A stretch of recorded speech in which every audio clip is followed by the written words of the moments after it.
Hello, and welcome to another edition of Two Old Farts Making Noises. David, before Back- you say anything more, I just want to say this is sponsored by New York City. All right, now you Oh, may thank you, thank you. Yes. Yeah, and the Masked Crusader, it would seem as well. Yes, today. I see the Hamburglar from McDonald's is with us today. So it's very exciting. Is that what it is, the Hamburglar? Well, Yes. we won't be talking about hams or burglars today, I think, because we've got something much more interesting. We are having an opportunity today to speak to a lady called Rachel Park. She runs a company called the Curative is perfect. There you That was go. perfect. See, I think I knew we'd get there in the end. But outside of the name of the company, which is going to be repeatedly telling us so you won't forget, I read something very quickly on her website before we came on today, something I very rarely do. As Stephen knows, I do absolutely no prep before for the shows. But you've got two things which are literally part of my life. One is your experience with autism, something literally very dear to my heart. According to my dear partner, I am autistic. And yeah, joke or not joke, that seems to be where we're at the moment. And the Fodmap diet as well, which we follow in house for reasons, which we may or may not touch on today. So absolutely fascinating. I'm going to stop talking now, and it's over to Rachel to tell us how this all happened anyway, and what's all this Fodmap gobbledygook about. All right, but wait, before you start with David's questions, because Tasty's Market brought us together. We have to ask these two. What's the name of the company again, Stephen? Tasty's Market out of Austin, Texas. Okay, not New York. No, not New York. Oh, I mentioned New York 2 more times. We get $3 more. I'm very excited. Okay. Anyway, if you've seen the show, you know this is a standing joke. Anyway, so the Tasty wants me to ask you, how did you get started? And you got to answer it within 15. That's a 15-second answer. So you're gonna have to. I know, like you said, with your ADD and autism, good luck. And then, what's your top seller? So I got started because I have chronic illness myself and autoimmune disease, and I had to come up with foods that I can eat and foods that I enjoyed growing up. Okay. And I started making low FODMAP and vegan kimchi. And the top seller is the vegan kimchi. For now, I'm going to get people to know more about low FODMAP. This is that I eat myself, that I can handle. And very cool. Sometimes I will dip into this one. All right, now that I've done my job. Good night, David. It's all you now. Well, I think we touched upon the Fodmap as well. Let's talk a little bit about that for the listeners. It was something new to me, really, up until a year ago when my partner got COVID, and she was taking a lot of antibiotics for the COVID, because originally they didn't know that she had COVID, so we went through lots of hoops and took a lot more drugs than an average hippie, and but what it did was it seriously affected her gut, which she has always had problems with as well. She has what they call prickle bar dharma, which prickly stomach, I think it is in English. Okay. So we got onto the Fodmap, which I thought was a bit abracadabra, but it put her life back on track. So tell us a little bit more about the Fodmap, Rachel, because that's really important. I got started on the Fodmap diet in 2015, and I don't know each acronym. It's like low FODMAP is mono something disaccharide, but it's certain all foods are on a Fodmap scale, and it's either higher or lower. And for myself, I have SIBO, and that happened because I have endometriosis. And I had endometriosis on my intestines, and it destroyed my intestines. And I had what they call leaky gut. And with that, I went to go see a naturopath, and he said that I have SIBO and I need to go on a low FODMAP diet to try everything naturally and herbal antibiotics, just because I was on so many medications, just like your partner, that it was destroying everything in my gut. And once I got onto the low FODMAP diet, my world changed. I felt so much better. And I've still been on the low FODMAP diet, but I've been able to reintroduce foods that I had to cut out in small amounts. I couldn't do soy for the longest time, but now I'm able to eat tofu again, which I missed as an Asian. I'm like, I need tofu in my life. So I put tofu back in and I'm not having the same reactions that I did, which means my gut is healing. And I thought, okay, my doctors put me on probiotics, but you have to be careful with probiotics with SIBO as well. And with the low FODMAP diet too, you want to be careful with how many probiotics or how much you put in. Even if it's good for your gut, it can still make things really hard for SIBO, because SIBO is small intestinal bacterial overgrowth. So that's bacteria growing in your small intestine, what it shouldn't. It should be in your large intestine. So everything gets digested and fermented kind of fast in your small intestine, causing a lot of issues with bloat and headaches and memory issues and diarrhea and everything else. Well, that's pleasant table conversation. So Well, how I you mean, doing? My diarrhea today is doing very well. Yeah. You want to talk about, I've got endometriosis, I have celiac, I have SIBO. So poop talk is, we talk about poop. Yeah, Wow. To be honest, it's a discussion that's regularly happens in our house as well, because there's also the discussions whether or not you should have a poo transfusion. Because I've had that conversation before. Yeah. Okay. But So yeah, I mean, I don't know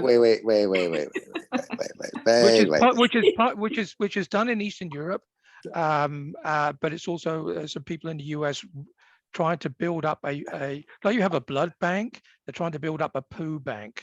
So tell me about this. Tell me about this poo transfusion thing, because if I have so many jokes, but I won't, because I know this is a serious subject. So we're 50-50 where the jokes are going to be. But tell me about this. In the US, we call it poo transfusion. I don't know what the technical term is. I can't remember. I love it. That's great. A lot of they use it in hospitals for people with C. diff. Okay.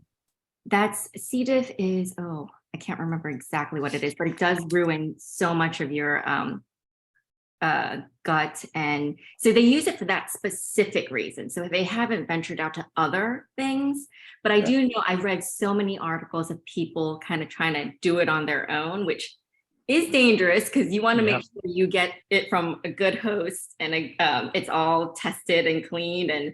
But articles I read of people who sent it to labs and have tried to do it themselves saw a difference, because if you get poo from a healthy intestine and a healthy person, it kind of helps change everything in your own system once you put it into you. So that's the whole idea of a poo transfusion. Okay.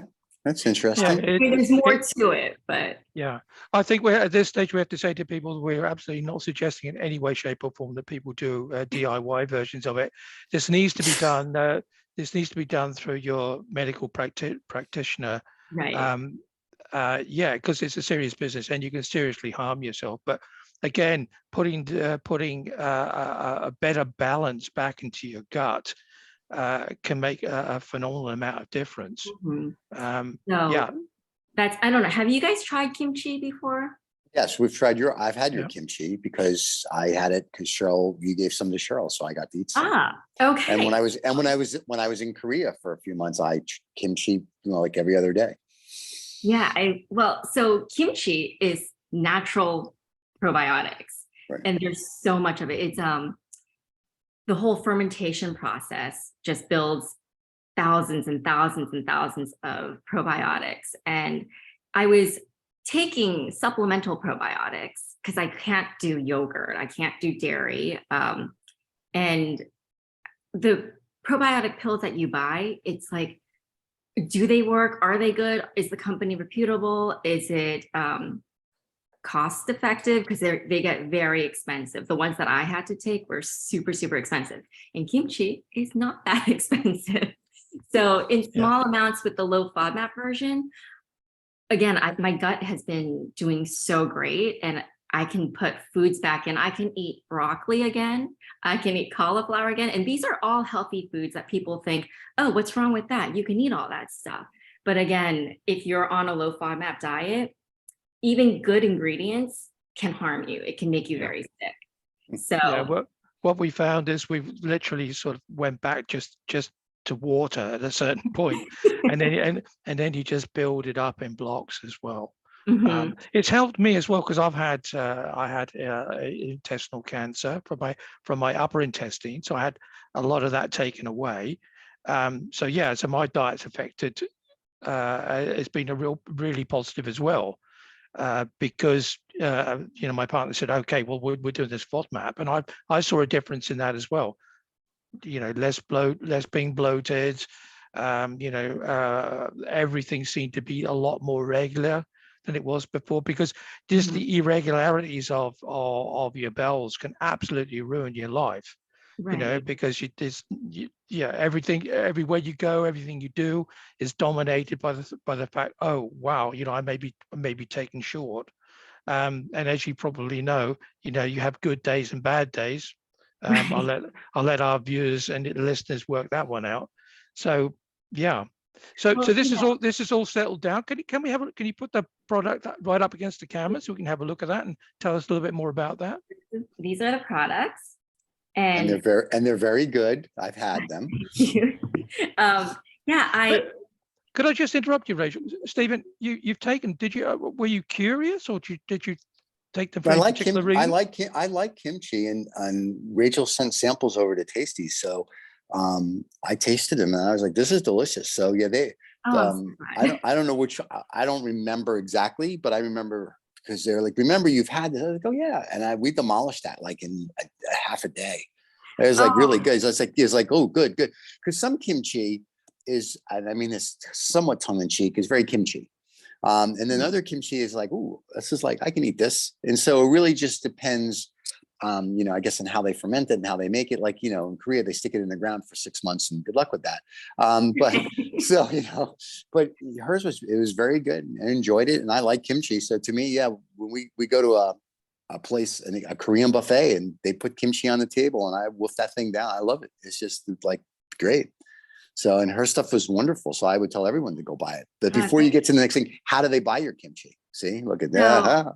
I do sell online and ship, except to Hawaii and Alaska, just because there's a lot of shipping issues, but hopefully that'll get better. And I think Hawaii, they hold on to things before they deliver, just like they have to taste it. It's like 6 months and then they get an empty jar. It's very nice. Right. So they go to your website, I take it. And So that's they can go where to my website, okay. and I ship to every other state. And people have asked if I ship to Canada yet, but not yet. I'm working on that. And Rachel, what is the name of your website? Just for ready, we're going to say the name of my company real quick. Yeah, and the website name, yeah. It's thecurativeplate.com. Okay. So, and for our listeners outside of the US, the product is not yet available outside the US, but it's only going to be a matter of time, of course. Right. And I also have done kimchi classes online with people. I don't give them this recipe because I worked on 3 years on my vegan recipe and 2 years on the low FODMAP recipe just to get it perfect. Right. But I do have an alternative recipe that's just as good that I have shared with people. And nice. I know my friend in France is like, I need to make kimchi, but I don't know how. So I have to do another online with her someday soon. She can't get Napa cabbage. The ones that I have are Napa cabbage, but I told her she could do it with whatever cabbage she can find. There's, I think, 180 or more varieties of kimchi in Korea. And Napa cabbage is just the most well-known and most consumed. And you can buy these also. I go to pop-up events in Austin, around Austin, and I have that on my website and the calendar, just where I'm going to be each month. And I'll be in Tasties once they open. Are you going to the Tasties big event in October, the 20th? I will be there. So they're starting those night markets. So I will be there at their night markets, and I'll be making rice bowls as well, kimchi rice bowls. And I know what booth I'm hanging out at, so this is easy. Thank you. Come on over. And I also just got into another market called Tom's Market, and their location on Burnett, and I'll be doing a tasting next week there so that people know to get it there. So I'm slowly getting into small markets. With this product especially, I just want to keep it a small, local, strong local brand. I do have other, what is the word, products that I have in the test kitchen and developing, and those I'll do nationally. But this I do not want to source to a co-packer. And I don't know if you guys know much about the food and CPG industry, but you source production to a co-packer where they can get it out really fast and distribute it nationwide, but they will change your recipe to make it more cost effective. And this is a labor of love for me. This is tied to my heritage. My grandmother, I made this in memory of my grandmother. I made this recipe with my mother as my taste tester because I can't really eat the vegan one. So I'm like, I want to keep this me, handmade by me, as much as possible. So actually that's Very cool. I don't know if you guys can see my back of my t-shirt, but this is our motto. We can. Hold on. Just keep talking because we want everybody to be able to see it because the camera only goes to who's talking. So everything is from my heart, made with my hands, and goes onto your plate that I tried to make. So That's very cool. Yeah. So that's, and I touched upon my grandmother. Why it's kimchi the most labor intensive thing that I can do as my first product is because I couldn't eat kimchi for the longest time, for, I don't know, maybe 15 years or so, because of the ingredients, because of, there's a lot of onion and garlic and all those good for you ingredients that goes into kimchi that I can't have. Yep. And I was like, my grandmother is probably rolling in her grave right now because I am not eating kimchi. So I was like, I have to come up with a recipe that I can handle. And yeah, it took me a while, but I found ingredients, and when people eat it, they can't tell that it's missing garlic or onion. And that makes me very happy that when I go to the markets, there's people who aren't on low FODMAP diets and they like this recipe and they will buy this one. And I'm just like, yes, that makes me so happy. Very cool. So now what did you do before you became the kimchi guru? Well, I'm still learning a lot about kimchi, but I don't want to name myself the guru yet. We were going to do that. We're going to basically shamelessly plug you now as a kimchi guru. So it's your script. So before this, I worked for many years since I was 18 or 19 within the autistic community. I worked with early intervention as a autism behaviorist. And through that too, working with children and seeing they have something called the Autism Diet. And I went on that because I was always looking for things to help me because I didn't know I had endometriosis. I didn't know I had celiac disease. And I just knew that whenever I ate something, I felt really sick. And I tried the Autism Diet with my clients and I was like, this is making me feel better because they don't eat gluten on the Autism Diet. Right. And so then I finally got everything tested, and endometriosis took about 10, 15 years for me to diagnose because you have to do surgery to diagnose that. Okay. And I'm going to go on to so for every jar of kimchi that I sell, right, I give portions of the net profit to endometriosis research. Oh, very nice. And, it's very lacking. Right. Most people don't know what endometriosis is, but it affects 1 in 10 women or people born with female reproductive organs. So it's very, it's a high percentage of people. So, okay. But they don't know that they have it, a lot of people. And some people have it and they're just told that it's in your head, it's period pains, just deal with it. But it is a real disease that has 4 stages that progressively grows, and you're just in daily chronic pain, extreme pain. So that it's close to my heart. And going back to what I did. So I worked within the autism community as a behaviorist for 20 some years it is. And then I was doing that in California. And then I moved from California to Austin.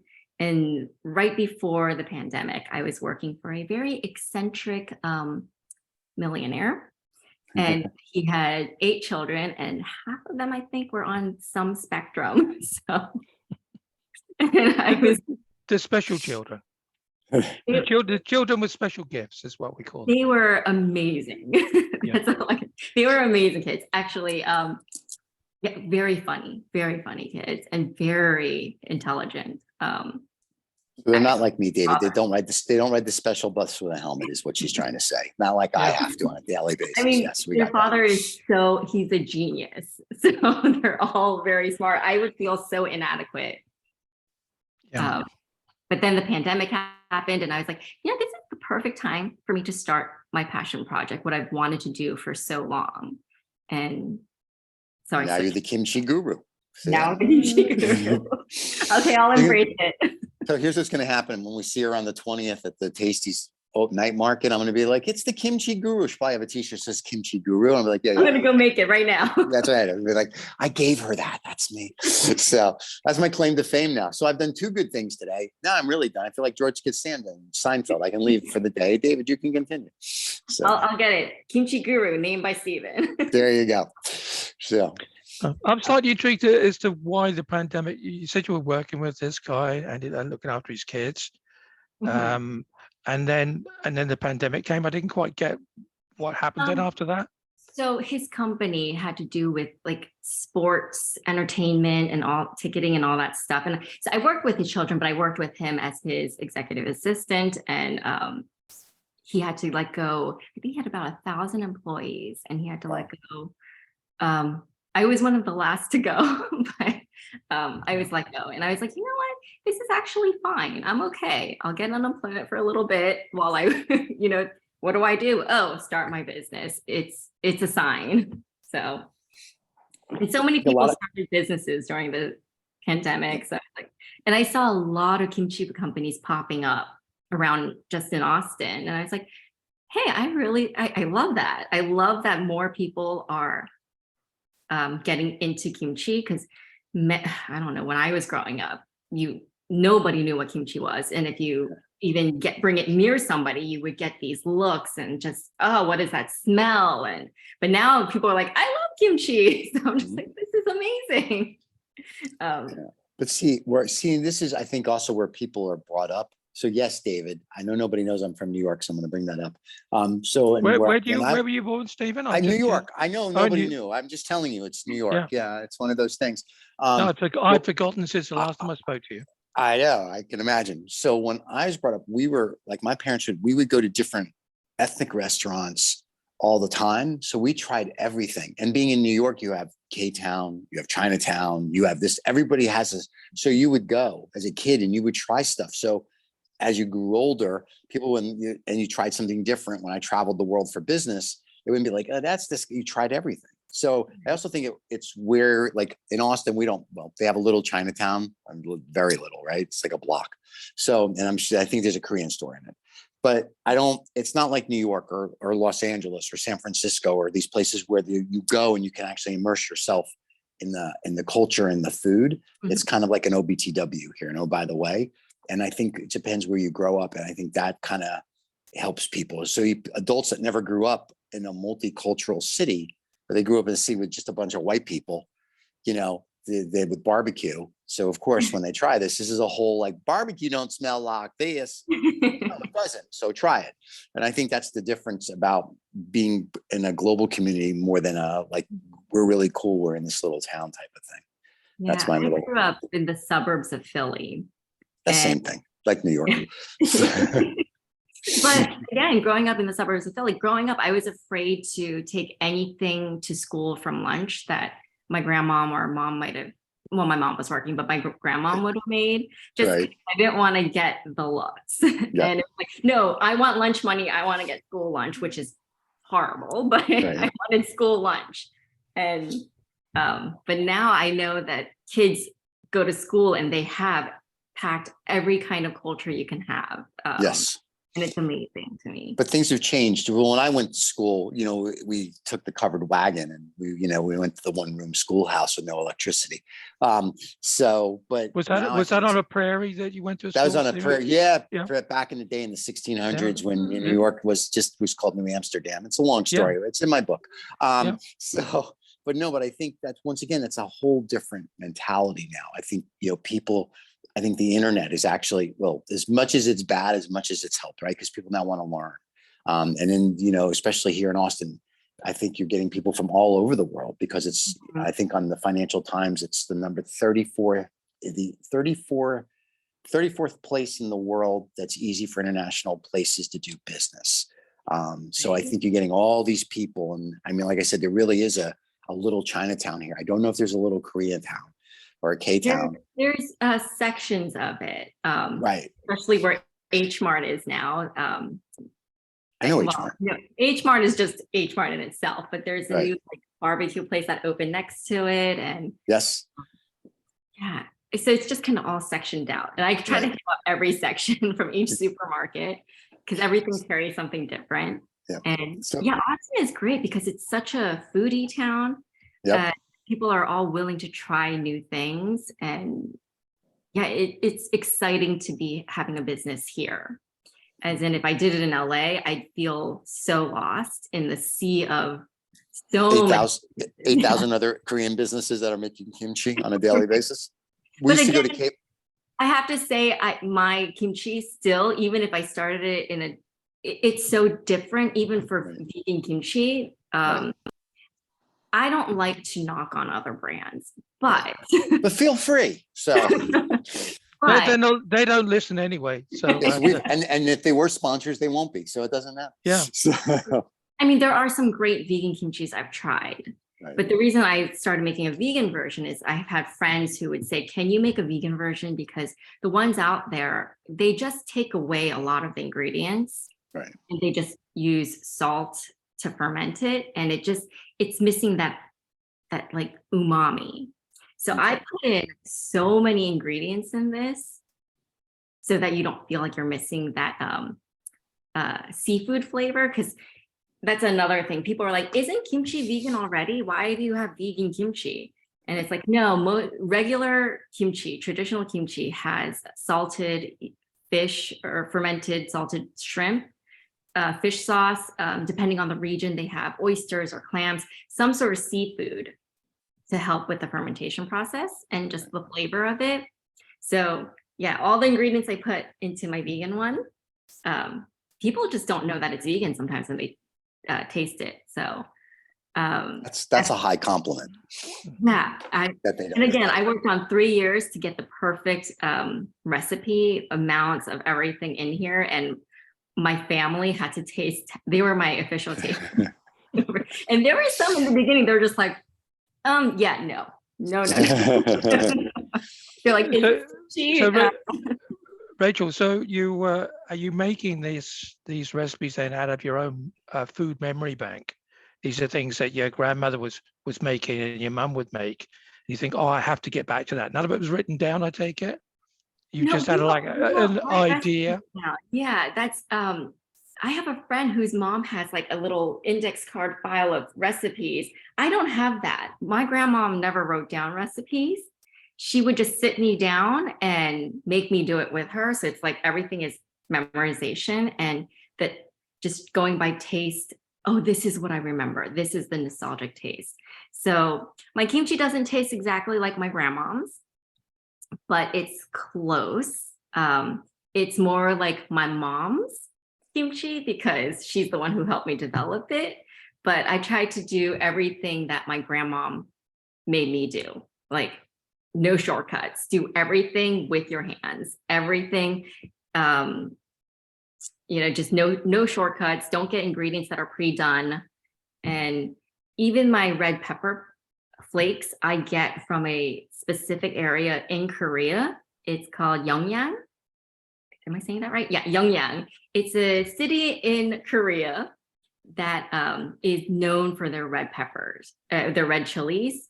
and they produce the best red pepper flakes for all of Korea and probably the world, because it's just, they're in this high mountainous, high altitude area. They get perfect climate, perfect sun all day long, and they're by the sea. And it's just, I have tried all the different red pepper flakes because I'm like, this is so expensive getting it from there.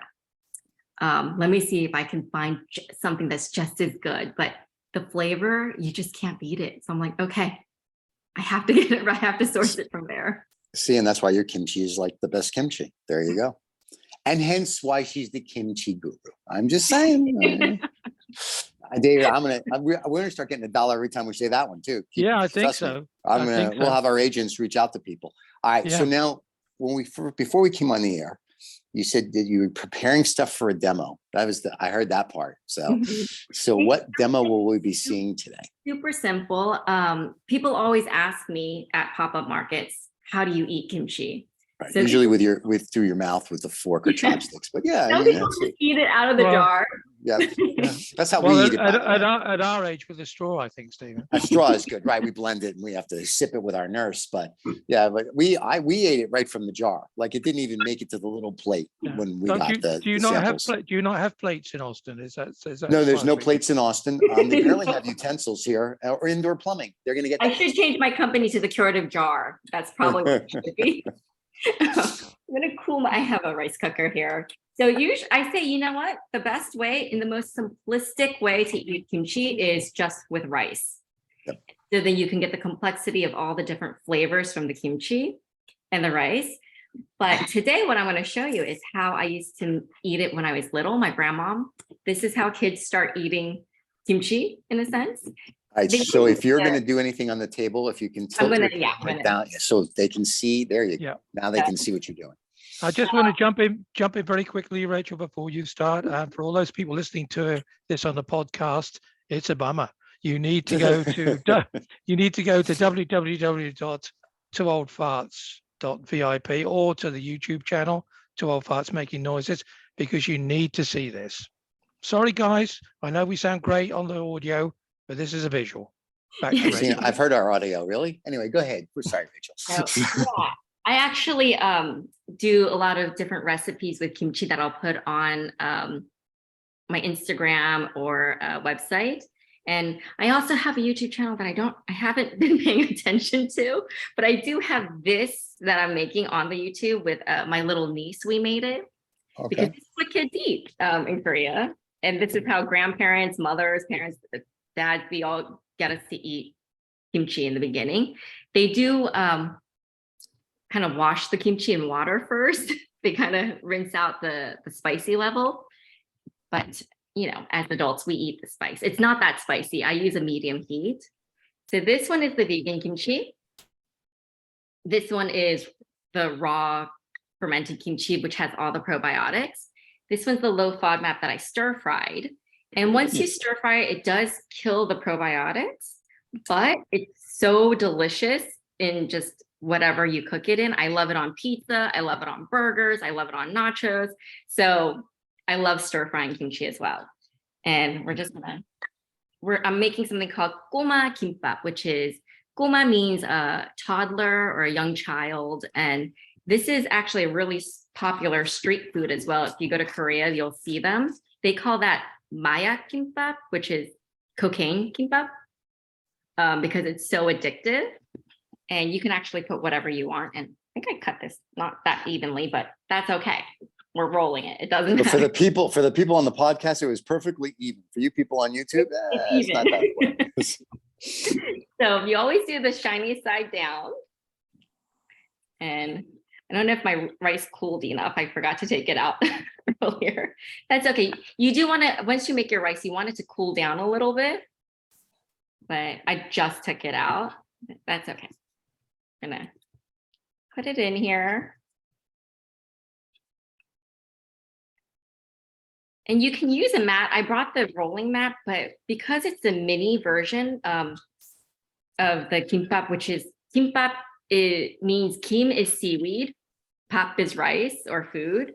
So it's just rice wrapped roll in seaweed.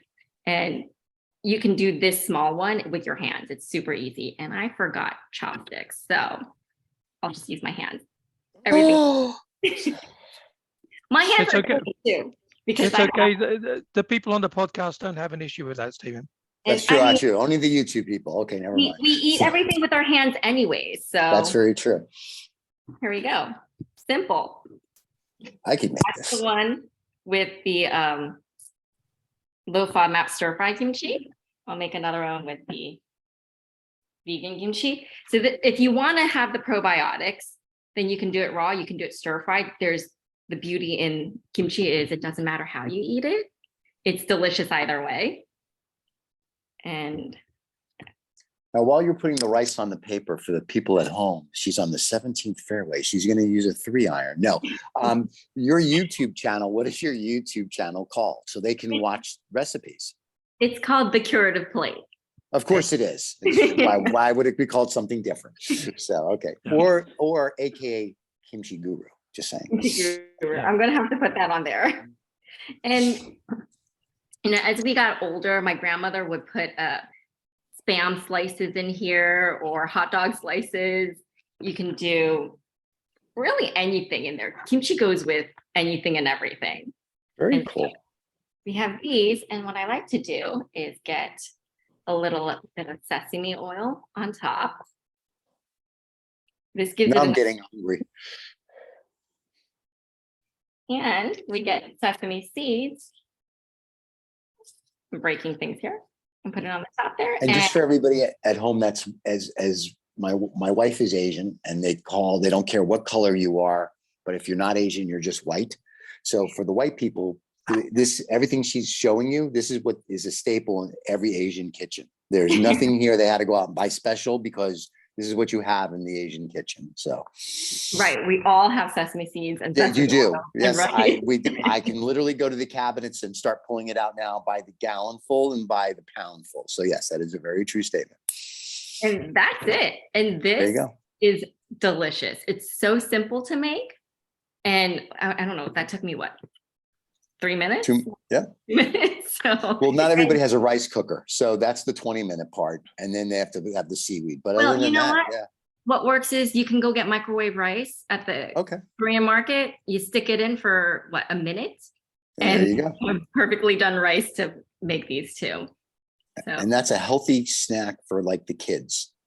And adults, again, this is a great street food. When you go to Korea, people are always getting these goma kimbap. So Well, I know what I'm having later today. So Well, stir fry is super easy too. You can stir fry in olive oil or with sesame oil, and that's it. You just stir fry it till it's a little tender. super. Oh, great, Rachel. Well, I'll just say to everybody, all those links are down here. So hey, Hamburglar, when you do that, your mask disappears. yeah. Just Oh, they're going to find out. They're going to find out who I am, I think. I know. But yeah, so all the links are on the page. Hopefully, you'll send us some YouTube films as well, which Stephen can distribute as well on our own channel. That'd be absolutely fascinating. I will. I think I have my kimchi pizza on there too. So Ooh. yeah, I've gone more plant-based myself, except for my kimchi has seafood in it, but I'm not completely vegan yet. I'm more plant-based. So a lot of my recipes too are catered towards the vegan, low FODMAP, and just delicious. So a short summary, I think, from what you've been saying, these two products you were showing us today, you're going to kind of keep them because they're, in small quantities, because you want to keep the recipes, the secret recipes to yourself and not give them to a co-packer who potentially I want might. the integrity of the product, because if I give it to co-packers. So that's the one thing. You also got some other products that you're going to be bringing out soon, you said, you're working on? Well, I'm working on them. I just have to send them to the laboratory to get tested for shelf life. And those will be ones that I can send to a co-packer, and it's just going to be more easier to distribute. And what about a Korean restaurant? Is that in the planning at some stage? With the rice bowls that I made at the pop-up markets, people are loving it. So I'm like, maybe I do open a little cafe, sell my products, and make some rice bowls or food add more things to the menu. And yeah, I could definitely be in my 5-year plan. Another one with a I do 5-year plan.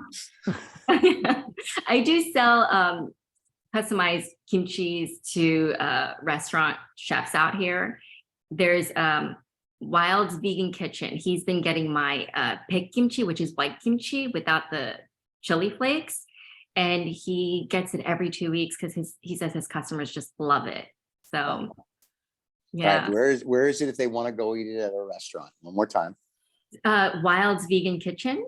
There you go. It's wild, by the way, when you go there. That's why the name is. And it's WHYLD. That's because it's Austin. They don't know how to spell. So that's why. So. Yeah, but I think that is his last name too, actually. So it just works. It's perfect. But it's also available online. So would you just like to tell us again the name of your website so people can order it online? It's thecurativeplate.com. And curative is spelled with consonants and vowels. But for the people that don't know how to spell it, it's CURATIVE. Right. And I'm not saying we're going to cure everything with the food, but it's food that's healing and food that helps our gut and just gut, brain, all that. It helps because if your gut is healthy, your brain is healthy. Yeah, that's Rachel. Thank you so much for your time today. It's something which has really dominated my life for the last year or so, trying to get to dietary things, and and it's helping me as well. So I'm sure a lot of people, dig in, guys. Have a look at the website, try the product. It will change your life. It will change how you feel, both mentally and physically.